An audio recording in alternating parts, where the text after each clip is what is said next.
Hey guys, welcome to Electronic Dance Money, your number one business resource for making money as electronic musicians and producers.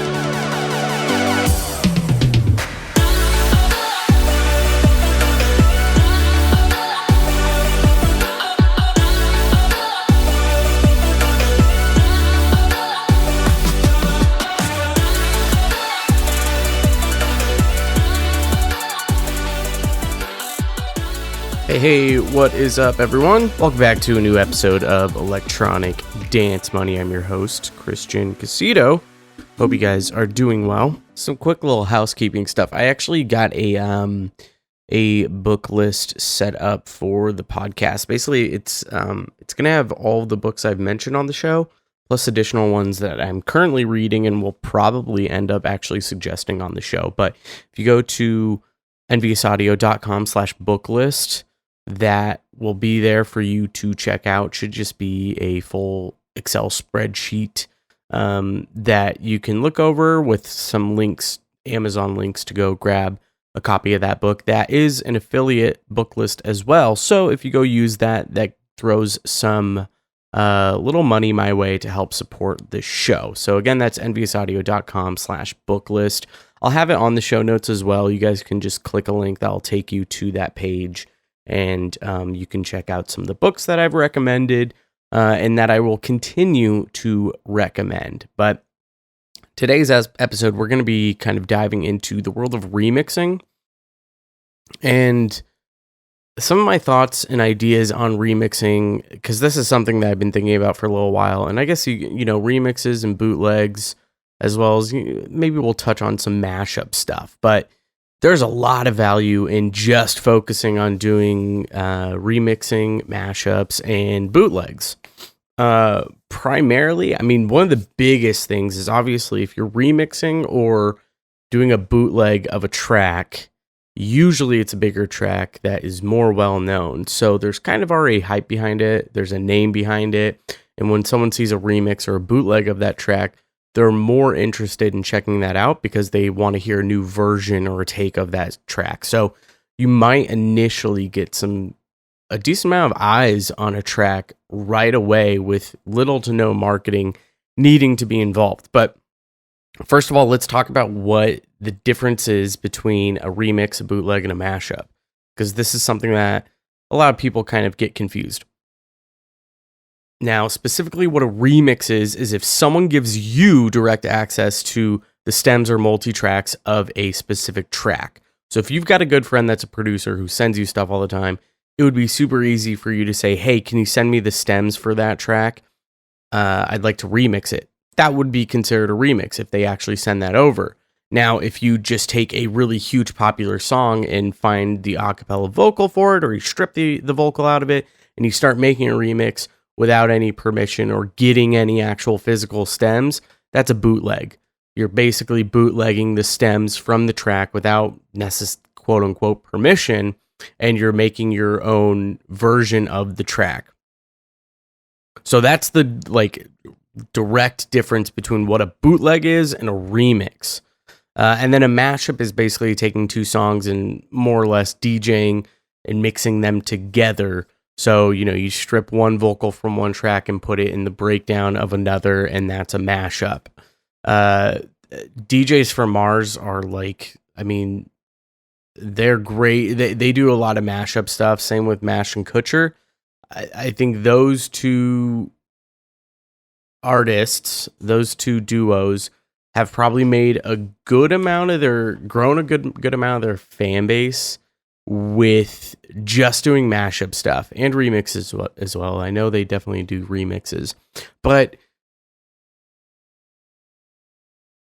you can see direct success from what they do just based off of doing remixes and mashups. And they do it in a very business-minded sense. So the entire time that they've been doing mashups, the entire time that these artists have been making remixes, usually you'll see that they're putting the content out for free, and that's for a couple of reasons. One, they're using it as a marketing tool, so they're collecting emails in order for you to get the download for that track. But then the other reason is, well, if they're bootlegging, if they're making remixes without getting stems or permission or anything, then they can't go and they can't put that track on Spotify without a licensing agreement or approval from the record label, because then they're making money off of original work that is technically not theirs. It depends on how much they change the track. If they strip the original vocal and they're using an original vocal or an original melody from the track, then yes, they cannot go ahead and remix that and put it out and make money off of that. That would be copyright. They'd get that's copyright infringement. But instead what they do is they give it out for free by collecting an email. That is completely legal. You can completely do that. Now, this is where doing remixes and mashups and bootlegs and giving those out for free can play a huge role in your marketing tactics and getting you to start growing a fan base, especially when you start putting out original singles and you have that established email marketing list. Then you can send one email to thousands of people immediately. They can immediately start streaming your track right away, or pre-save link, which all helps with the Spotify algorithms. This is all stuff we've talked about in the email marketing episodes. So if you haven't checked those out, definitely go look at them. I think they're episodes 21 and 22 or 22 and 23. I can't remember, but I'll have those on the show notes. But going back to just the general idea of remixes and bootlegs, there are, the nice thing about remixes and bootlegs is that some of the some of the track has already been written for you. There's not a ton of extra work that you have to do, especially if it's a vocal. And this is what I always suggest to my clients. I always tell them, hey, if you're remixing, just use the vocal. Use a vocal, because normally this is if they're trying to professionally release it or do a contest, which I'll get into contests in just a little bit. But I tell them to use the vocal, because if they get if there's a copyright strike or they don't win a contest or the label doesn't want to release it, well, then you can strip the vocal and you have an original track now that you can just release as is, or you can go find a vocalist to hire and get them to record on that and you're good to go. Let's say you are able to get a big remix for a track, or a label does want to release a remix you do. There are so many tracks that have been released that blow up probably just as big as the original, or even bigger than the original, more well known. One of which I would argue is probably not bigger than, but as big as the original track, would be Steve Aoki's remix of Pursuit of Happiness. I think everyone's heard that track. It's huge. It's crazy how big that track got. Another one that's more niched within our industry is probably 7 Lines remix of Still With Me by Tritonal and Christina Soto. The original track with that is, I think it's almost like a lullaby-ish piano ballad, not ballad, but piano track with some orchestral elements to it. And 7 Lines is able to take that track and make it into like a huge festival banger. That track is still played on Sirius XM all the time.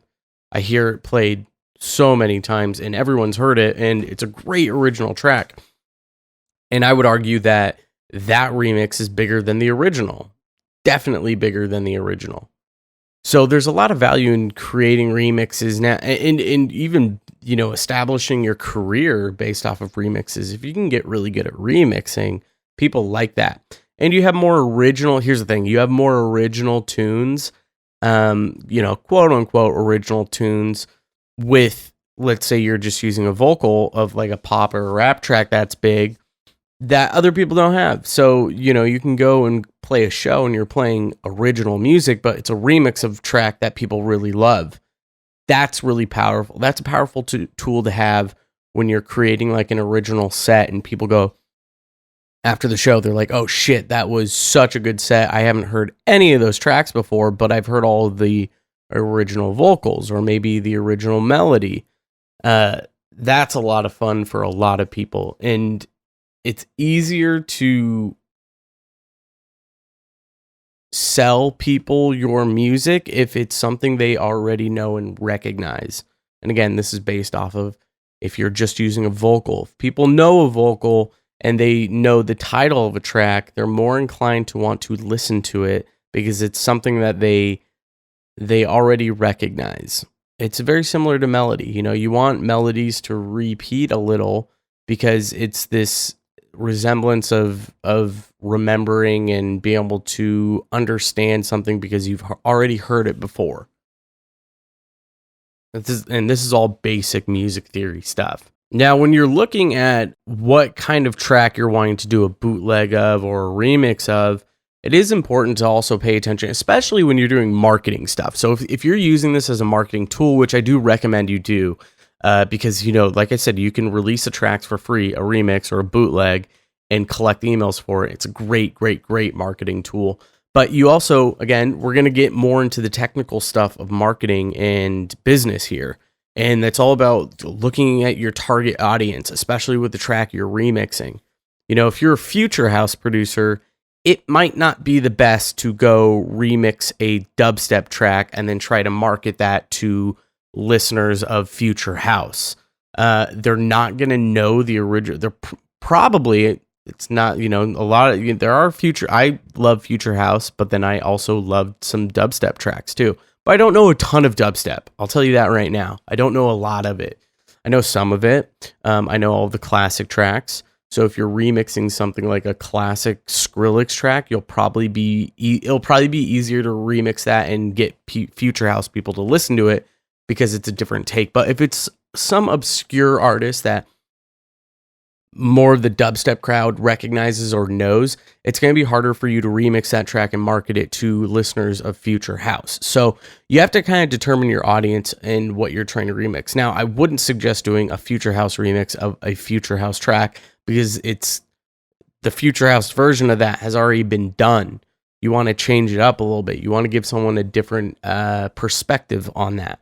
So it'd be better to stay within like the same BPM and maybe almost similar styles. So it's like if you produce future house, and it might be more beneficial for you to produce or do a remix of like a progressive house track or maybe an electro house track, something that's still within the range of what you're working in, but can be different. If there's a deep house track, you can remix it to a future house one, still within the same relative genre, but you can still add a different twist on it. And it's going to make, more than likely future house people are listening to other house genres. So that audience is already probably more inclined to know the track that you're referencing or you're remixing.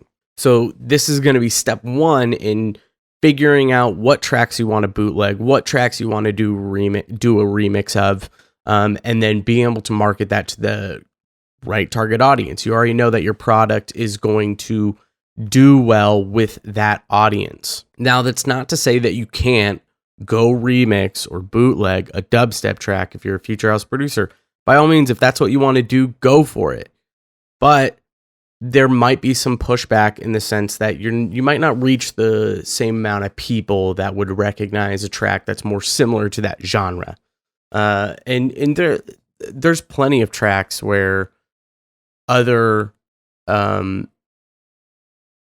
producers outside of that genre go and remix the track and do let's say a dubstep producer does a remix of a house track. That happens all the time, but usually it's a much, much bigger artist. But if you do go and look at remix packs or remix a remix EP of a track, go look at the other ones that were released on that EP. Most of the tracks and the genres are relatively similar to the original. Relatively. They're not the same, but you might have a techno version of a future house track or a progressive house track or a deep house version of that progressive house track or an electro version of that progressive house track. They're all relative genres that are near the same family tree, especially if they're being released through a label. Because they're going to be released through the label of the original, the label that released the original track. So they're trying to think about their target audience and their listeners. So you're way less likely to see that label going, if it's a progressive house track. Let's say like Mix Mash Records is coming out with remixes. And it's a progressive house track. They're probably not going to be, or more of a poppy track. They're probably not going to Excision and asking for a remix because it's just not going to fit that vibe. But I mean, you'll see like bigger pop tracks do get those remixes by someone like Excision. If it's a huge pop track that kind of everyone knows and everyone enjoyed in general, a lot of like, and at that point it becomes more of the artist's vision or the producer's vision of wanting to change that track and make it more in tune with their own genre, going for their actual audience, or when they're playing at a festival. Let's take Excision, for instance. If he goes and remixes an Ariana Grande track that's huge and plays that at EDC,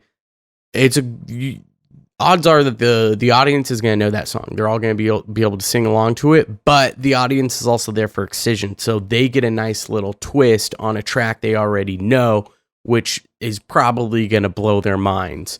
Everyone's going to have their phone out, record it, and upload it to YouTube, that sort of stuff. And then everyone's on the edge of their seat waiting for that remix to be released. Sometimes it never is. Sometimes it's good to not release it. That's all about the scarcity aspect, and it gets people to want to go to Excision's show a little bit more because you'll never know what he's going to play. Some new original remix that is just out of this world. So moving on from that, once you've figured out your target audience and you can start to determine what types of tracks you want to remix and where you kind of want to stay at, then you can start moving into the releasing aspect and promoting it and marketing. Now, the awesome thing about marketing with remixes and bootlegs and mashups is that you can have a much smaller budget. With original tunes, if you're independently releasing them, or if you're even releasing through a record label, you still want to set aside some money. You want a marketing budget to have. Now, if you're releasing an original tune and doing it like independently, I would suggest a marketing budget for that single release anywhere from like $250 to $500. That gives you some good cushion room to really invest in yourself. Hit up some blogs, maybe get a blog right, get some video stuff done, and you can promote it right. Maybe run some ads if that's the route you're wanting to go. But with a remix, you can keep it much smaller because there's one thing you're going to want to be going for, and that's emails with remixes. So you can keep a much smaller budget of anywhere from like $100 to $200 and mostly focus on running ads, testing ads. Remember, test. You want to test everything. Multiple ad images, multiple headlines, multiple descriptions. You want to test everything to see what gets you the most clicks and signups. Now, obviously, and we're getting into kind of tedious territory that I don't want to get into quite yet, but more clicks does not mean better. You want to make sure you're converting. Your conversion rates are that's the key ideal there. If you're converting, then you've got the right target audience. You know that your ad is working well. And if you're getting a lot of clicks with a lot of conversions, you're doing well. So if you're getting a lot of clicks with not a lot of conversions, that's bad. You're wasting money. So that's just some very small insight if you are going to go down the rabbit hole of running ads. Definitely do a lot of research if you're going to be going that way. But the point is if you should be using remixes to build an email marketing campaign ultimately. Grow that email marketing list. Have people in order, set up a MailChimp account. You can set up a landing page through MailChimp. You can run ads to that landing page for MailChimp. People enter in their information, their name, and their email address, whatever other information that you want to get from them. They sign up, and then they get a download link. And now you've collected that email. Now you have something of real good value, and you're giving away your product for free. I think with Wyatt and I from our episode a few episodes ago, when we were just talking about like sales funnels and marketing in general, we talked about his buddy who runs Hyped It.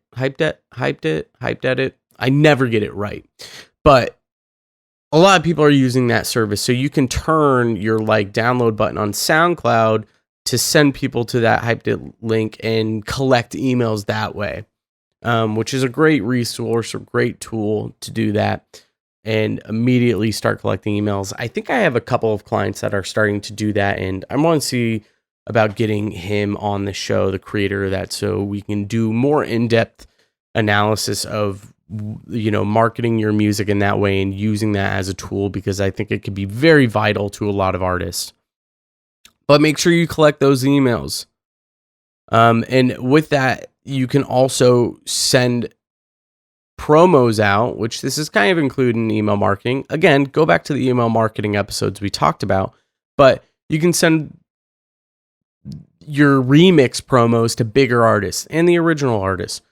Big artists want remixes. They want originals of original tracks of with a twist on you know, a bigger track, a bigger pop track, or even their own version of it to play out. They love that sort of stuff. Some labels do, some labels don't, but that also gives you the opportunity to send the promo to the label as well, to the label that originally released the track. Now, you never know. You might get a shitty label that basically sends almost like a cease and desist letter to say, hey, you can't put this out or promote it anywhere. That's possible. I haven't necessarily heard of that happening unless you're actually selling the track. You know, if you put it on Spotify, then you might get a cease and desist letter. But if you're just putting it out for free, I don't necessarily think that would happen. But the bonus of sending it to the label that originally released the track, is they might want to release it, especially if they see that it's getting good traction. They may want to officially release that for you. So keep that in mind too when you're doing promo, sending track remixes out to your promo list. Send it to a bigger audience, a bigger collection of bigger DJs, and as well as the labels. A lot of DJs have promo list emails too, which would be usually, sometimes it's like promos at whatever their website name is. You know, it might be promos at tiesto.com, something like that. You can look it up. You can Google what their emails are. I talked about using, I think it was in the email marketing episode, I talked about using hunter.io to basically you put in a website address and they'll give you a list of the emails associated with the website. Some of it is like, they like asterisk out some of the email, but you can pretty quickly determine what the actual email is, but it gives you a good idea of what like the email domain address is. So you can actually send emails out to those people. Hunter.io is awesome for like building a promo list of DJs' emails that you don't physically have. I'll have a link to that website as well in the show notes.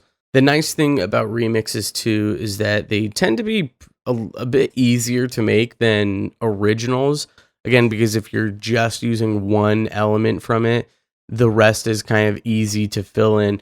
It is important to keep in mind, remember, when you're doing a remix, the goal is to make the track better than the original. You don't want to do disservice to the original track, or just make the track in the light of a different genre, and what that would look like. Don't be sending out emails or giving out remixes or bootlegs for free if they're dog shit. And what I mean by that is if you can't stand the track up next to the original and it sound just as good or better, then don't release it. You can't be putting out shitty remixes because people will remember that. Labels will remember that if you send it to them. The original artists will remember that if you send it to them, and they don't want to hear a shitty remix of their track. So make sure you do enough research in terms of sending it to people, as well as referencing it to the original. Make sure it sounds just as good, if not better. Otherwise, don't even worry about releasing it. Just leave it in the library of practice tracks. This is going to be a short episode for today, guys. That's pretty much it. I wanted to do this episode because I see remixes as being a pretty vital part of artists' careers, but they don't seem to be doing them enough or utilizing them in a good way. And I'm sure many of you have thought, well, what do I need to do to build an email marketing list? This is a great way of doing it. Giving exclusive, original remixes or bootlegs away to your audience just for them giving you their email for you to utilize later on. Great marketing tactic, great way to grow your fan base. So start remixing, start doing bootlegs, and have fun with it. Other than that, head to enviousaudio.com/episode 46 to check out the show notes, and I will see you guys next time.